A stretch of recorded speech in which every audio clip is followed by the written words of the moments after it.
much for joining me. Today we are going to be working on some stretch bracelets, and we're going to start that in just a moment.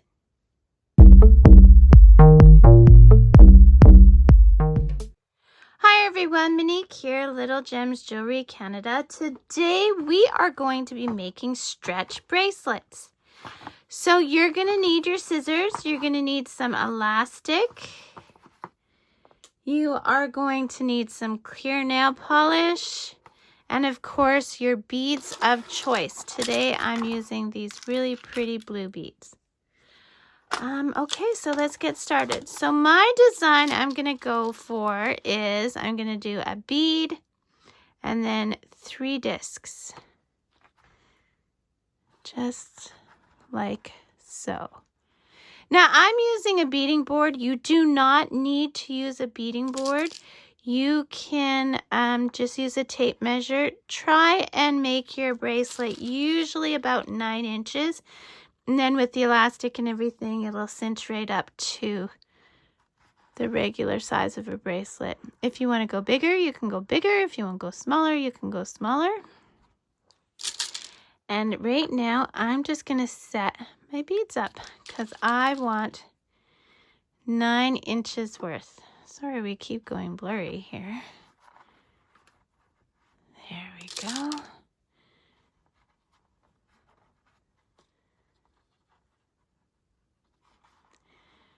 So I'm not going to make you sit here and watch me line up my beads. So I'm going to get it to 9 inches and then I'll meet you back. Get your beads ready. Okay, so I've got my design set up. Now notice my starting bead and my ending beads are different. So that part is done. Now we're going to go to the elastic.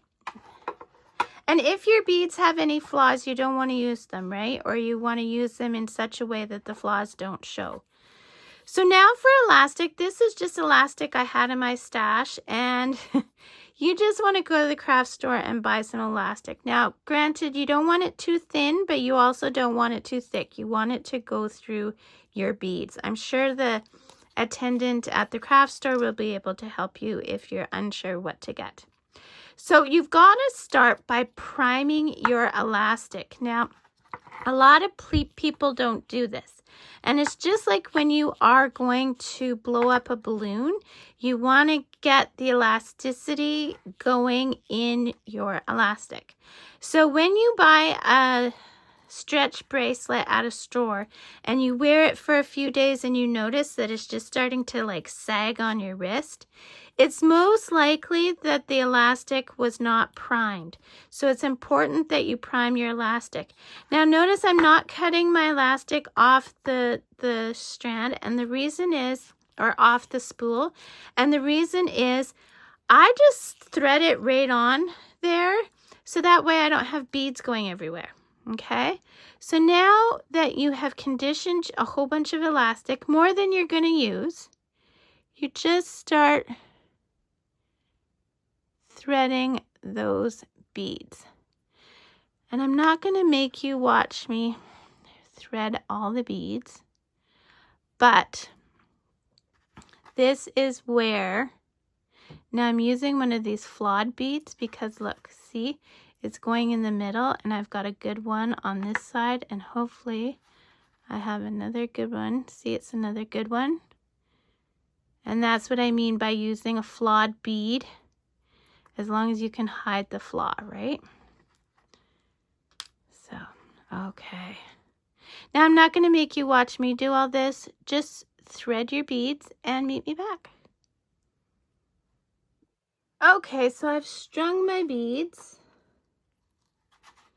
And now, whoops, want them the right way.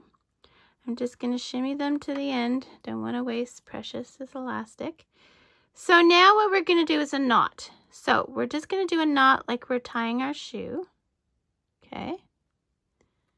And then we're going to do the remainder, a box knot, okay? So you go through like you're going to tie your shoe, but then we're going to go through it a second time, okay? And then we bring that down And we're going to pull that nice and tight. Now, if your bracelet is going to break, we want it to break at this point, okay? So then I'm going to hold these two pieces together and I'm going to stretch it from the underside. Okay. Then I'm going to take these scissors. I'm going to leave about 1/4 of an inch there. Cut my elastic. Done with the elastic. Now this is where your nail polish comes in, or your clear glue. Where did that not go? Here it is. Okay, so we are going to take some of this nail polish or clear glue, whatever you've got.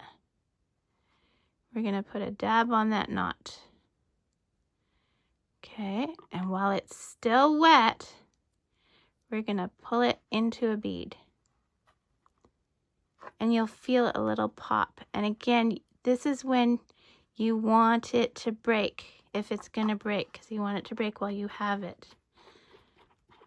Okay, so see? You can't see my knot anywhere. And that's because it is in this bead. And that, my friends, is how you make a stretch bracelet. You can make it longer, you can make it shorter. See how cute it is? And that's it. So hit the like and subscribe and check that description. I have all kinds of neat things in the description. Thanks so much for watching. Bye now.